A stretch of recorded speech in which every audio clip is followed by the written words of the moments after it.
5ಕ್ಕೆ ಸ್ವಾಗತ. ಸುಗ್ರೀವನು ತನ್ನ ವಾನರ ಸೈನ್ಯವನ್ನು ಅಂಗದನ ನೇತೃತ್ವದಲ್ಲಿ ದಕ್ಷಿಣಕ್ಕೆ ಕಳಿಸಿದನು. ಹನುಮಂತನು ಅಂಗದನ ಸೇನಾಪತಿಯಾಗಿ ತೆರಳಿದನು. ಅವರು ದಕ್ಷಿಣದಲ್ಲಿ ಬಹುದೂರ ಹೋದ ಮೇಲೆ ತಮ್ಮ ಮತ್ತು ಲಂಕಾದ್ವೀಪದ ನಡುವೆ ಮಹಾಸಾಗರವನ್ನು ಕಂಡರು. ಆ ಸಮುದ್ರವನ್ನು ದಾಟುವ ಬಗೆ ಹೇಗೆಂದು ತಿಳಿಯದಾದರು. ತನ್ನ ಸೈನಿಕರಿಗೆ ಅಲ್ಲಿಯೇ ಇರಹೇಳಿ ಹನುಮಂತನು ತನ್ನ ದೇಹವನ್ನು ಹಿಗ್ಗಿಸಿ ಮಹಾರೂಪ ತಾಳಿ ಅಪಾರ ಜಲರಾಶಿಯನ್ನು ಜಿಗಿದು ದಾಟಿ ತ್ರಿಕೂಟ ಪರ್ವತದ ಮೇಲೆ ಇಳಿದು ಲಂಕಾಪಟ್ಟಣದತ್ತ ನೋಡಿದನು. ನಗರಕ್ಕೆ ಭಾರೀ ಪಹರೆ ಇದ್ದದ್ದರಿಂದ ಬೆಕ್ಕಿನ ರೂಪ ತಾಳಿ ನಗರವನ್ನು ನುಸುಳಿ ನಗರವನ್ನು ವೀಕ್ಷಿಸಿದನು. ರಾವಣನು ತನ್ನ ಅಂತಃಪುರದಲ್ಲಿ ಸುಂದರ ಸ್ತ್ರೀಯರಿಂದ ಸುತ್ತುವರಿಯಲ್ಪಟ್ಟಿದ್ದನು. ಆದರೆ ಅಲ್ಲಿ ಸೀತೆ ಇರಲಿಲ್ಲ. ತನ್ನ ಅನ್ವೇಷಣೆಯನ್ನು ಮುಂದುವರಿಸಿ ಕೊನೆಗೆ ಅಶೋಕವನದಲ್ಲಿ ಮರದ ಕೆಳಗೆ ರಾಕ್ಷಸಿಯರಿಂದ ಸುತ್ತುವರೆಯಲ್ಪಟ್ಟು ದುಃಖದಿಂದ ಕಳೆಗುಂದಿದ ಸೌಂದರ್ಯವುಳ್ಳ ಸೀತೆಯನ್ನು ನೋಡಿದನು. ಸಣ್ಣ ಕಪಿಯೊಂದರ ವೇಷ ತಾಳಿ ಹನುಮಂತನು ಮರದಿಂದ ಕೆಳಗೆ ಜಿಗಿದು ಅವಳಿಗೆ ರಾಮನ ಉಂಗುರವನ್ನು ಕೊಟ್ಟು ಅವಳಿಂದ ಒಂದು ಉಂಗುರವನ್ನು ತೆಗೆದುಕೊಂಡನು. ಅವಳನ್ನು ತನ್ನೊಡನೆ ಕೊಂಡೊಯ್ಯಲು ಸಿದ್ಧವಾಗಲು, ರಾಮನೇ ತನ್ನನ್ನು ರಕ್ಷಿಸಲು ಬರಬೇಕೆಂದು ಹೇಳಿ ತನ್ನನ್ನು ಹುಡುಕಿದ್ದಕ್ಕೆ ಸಾಕ್ಷಿಯಾಗಿ ಒಂದು ಬೆಲೆಯುಳ್ಳ ವಜ್ರವನ್ನು ರಾಮನಿಗೆ ಕೊಡುವುದಕ್ಕಾಗಿ ಹನುಮಂತನಿಗೆ ಕೊಟ್ಟಳು.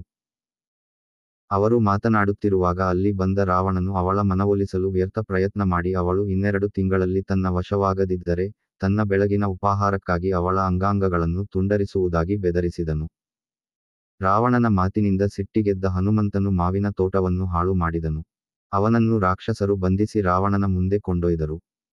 ಹನುಮಂತನು ತಾನು ರಾಮನ ದೂತನೆಂದು ಹೇಳಿ, ಸೀತೆಯನ್ನು ರಾಮನಿಗೆ ಒಪ್ಪಿಸು ಇಲ್ಲವೇ ರಾಮನ ಕ್ರೋಧಕ್ಕೆ ಬಲಿಯಾಗು ಎಂದು ಹೇಳಿದನು. ಅವನ ಮಾತುಗಳನ್ನು ಕೇಳಿ ಸಿಟ್ಟಿಗೆದ್ದ ರಾವಣನು ಅವನನ್ನು ಕೊಲ್ಲಲು ಆಜ್ಞೆ ಮಾಡಿದನು. ಆಗ ರಾವಣನ ನ್ಯಾಯಪರ ತಮ್ಮನಾದ ವಿಭೀಷಣನು ಮಧ್ಯಪ್ರವೇಶಿಸಿ ರಾವಣನಿಗೆ ಶಾಸ್ತ್ರಗಳಲ್ಲಿ ಹೇಳಿದ ಪ್ರಕಾರ ದೂತನನ್ನು ಕೊಲ್ಲುವುದು ಅನುಚಿತ ಎಂದು ಹೇಳಿ ಅವನ ಅಪರಾಧಕ್ಕೆ ತಕ್ಕ ಶಿಕ್ಷೆ ವಿಧಿಸಲು ಸಲಹೆ ಮಾಡಿದನು.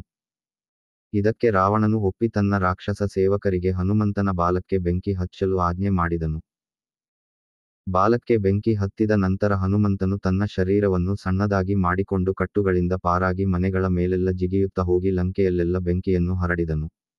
ಅವನು ರಾಮ, ಸುಗ್ರೀವರಿದ್ದಲ್ಲಿಗೆ ಮರಳಿ ಬಂದು ಸೀತೆಯು ಬಂಧನದಲ್ಲಿರುವುದನ್ನು ತಿಳಿಸಿ ಯುದ್ಧ ಸಿದ್ಧತೆಗೆ ತೊಡಗಿದನು. ಸಮುದ್ರಕ್ಕೆ ಸೇತುವೆಯನ್ನು ಕಟ್ಟದೆ ಹೋದರೆ ಹನುಮಂತನ ಹೊರತು ಬೇರಾರೂ ಅದನ್ನು ದಾಟಲಾರರು ಎಂದು ರಾಮನು ನಿರ್ಣಯಿಸಿದನು. ವ್ಯರ್ಥವಾಗಿ 3 ದಿನ ಕಾದರೂ ತನ್ನನ್ನು ಅಲಕ್ಷಿಸಿದ್ದಕ್ಕಾಗಿ ಸಿಟ್ಟಿಗೆದ್ದ ರಾಮನು ತನ್ನ ಬಾಣಗಳನ್ನು ಸಮುದ್ರಕ್ಕೆ ಗುರಿಯಿಡಲು ವರುಣನು ಪ್ರತ್ಯಕ್ಷವಾದನು. ಸಮುದ್ರದೇವತೆಯಾದ ಅವನು, ಸೇತುವೆಯನ್ನು ಕಟ್ಟುವುದಾದರೆ ನೆಲದ ಮೇಲೆ ಕಟ್ಟಿದಷ್ಟು ದೃಢವಾಗಿರುವಂತೆ ಸೇತುವೆಗೆ ಅಲೆಗಳು ಅನುಕೂಲವಾಗಿರುವಂತೆ ಏರ್ಪಡಿಸುವುದಾಗಿ ಮಾತು ಕೊಟ್ಟನು. ರಾಮನು ಸೈನ್ಯದೊಂದಿಗೆ ಬರುವ ವಾರ್ತೆಯಿಂದ ಲಂಕೆಯಲ್ಲಿ ಭೀತಿಯ ವಾತಾವರಣ ಉಂಟಾಯಿತು. ರಾವಣನ ತಮ್ಮನಾದ ವಿಭೀಷಣನು ರಾಮನೊಂದಿಗೆ ಸಂಧಿ ಮಾಡಿಕೊಳ್ಳಲು ರಾವಣನಿಗೆ ಸಲಹೆಯಿತ್ತಾಗ ರಾವಣನು ಅತೀವ ಸಿಟ್ಟಿಗೆದ್ದದ್ದರಿಂದ ರಾಮನನ್ನು ಸೇರಿಕೊಂಡನು. ನಂತರ ನಡೆದ ಘನಘೋರ ಯುದ್ಧದಲ್ಲಿ ದೇವತೆಗಳೂ ಭಾಗವಹಿಸಿದರು. ವಿಷ್ಣು ಮತ್ತು ಇಂದ್ರ ರಾಮನ ಪಕ್ಷವನ್ನೂ ಅಸುರರು ರಾವಣನ ಪಕ್ಷವನ್ನೂ ವಹಿಸಿದರು. ಎರಡೂ ಪಕ್ಷಗಳಿಗೆ ಮಿಶ್ರಫಲಗಳೊಡನೆ ಯುದ್ಧ ಸ್ವಲ್ಪ ಕಾಲ ನಡೆದ ನಂತರ ರಾವಣರ ನಡುವೆ ನೇರ ಹೋರಾಟದ ಮೂಲಕ ಯುದ್ಧದ ಫಲಿತಾಂಶವನ್ನು ಘೋಷಿಸುವುದೆಂದು ತೀರ್ಮಾನಿಸಲಾಯಿತು. ಈ ಕಾಳಗದ ತೀವ್ರತೆಯಿಂದ ದೇವತೆಗಳೂ ಭೀತರಾದರು. ರಾಮನ ಪ್ರತಿಯೊಂದು ಬಾಣವೂ ರಾವಣನ ಒಂದು ತಲೆ ಕತ್ತರಿಸಿದರೂ ಅದು ಮತ್ತೆ ಬೆಳೆಯುತ್ತಿತ್ತು. ಏನು ಮಾಡಬೇಕೆಂದು ತೋಚದೇ ಇದ್ದ ರಾಮನಿಗೆ ರಾವಣನ ದೇಹದತ್ತ ಗುರಿಯಿಡುವಂತೆ ವಿಭೀಷಣ ತಿಳಿಸಿಕೊಟ್ಟ. ಈ ಉಪಾಯ ಫಲಿಸಿ ರಾವಣ ಉರುಳಿ ಬಿದ್ದಂತೆ ಆಕಾಶದಿಂದ ಪುಷ್ಪಗಳು ರಾಮನ ಮೇಲೆ ಮಳೆಗರೆದವು. ಅವನ ಕಿವಿಗಳಲ್ಲಿ ದೈವೀ ಸಂಗೀತ ಅನುರಣಿಸಿತು. ರಾವಣನ ಪತ್ನಿ ಮಂಡೋದರಿಯ ವಿಲಾಪವನ್ನು ಕೇಳಿದ ರಾಮ ರಾವಣನಿಗೆ ಶಾಸ್ತ್ರೋಕ್ತ ಅಂತ್ಯ ಸಂಸ್ಕಾರವನ್ನು ಮಾಡಿ ಲಂಕೆಯನ್ನು ಪ್ರವೇಶಿಸಿದನು. ಸಂತೋಷದಿಂದ ಬೀಗುತ್ತಿದ್ದ ಸೀತೆ ರಾಮನ ಜೊತೆಗೂಡಿದಳು. ಆದರೆ ಅವಳ ಸಂತೋಷ ತಾತ್ಕಾಲಿಕವಾಗಿತ್ತು.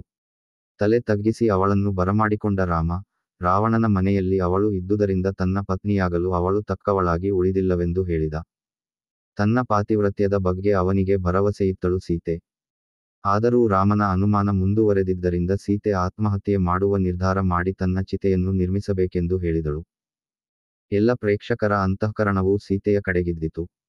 ಸೀತೆ ಚಿತೆಯನ್ನೇರಿ ಕೆಲ ಕ್ಷಣಗಳಲ್ಲಿಯೇ ಅಗ್ನಿ ಆಕೆಯನ್ನು ತನ್ನ ಬಾಹುಗಳಲ್ಲಿ ಎತ್ತಿ ತಂದು ಬಿಟ್ಟನು.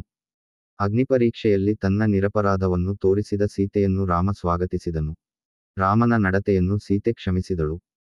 ಯುದ್ಧವನ್ನು ಗೆದ್ದು ರಾವಣನನ್ನು ಸೋಲಿಸಿ ಸೀತೆಯನ್ನು ಮರಳಿ ಪಡೆದು ರಾಮ ವಿಜೃಂಭಣೆಯಿಂದ ಅಯೋಧ್ಯೆಗೆ ಮರಳಿ ಭರತ ಮತ್ತು ಅಯೋಧ್ಯೆಯ ಜನರ ಅಪಾರ ಸಂತೋಷಕ್ಕೆ ರಾಜ್ಯಭಾರವನ್ನು ವಹಿಸಿಕೊಂಡನು. ಭಾಗ 6 ಮುಂದುವರಿಯುತ್ತದೆ.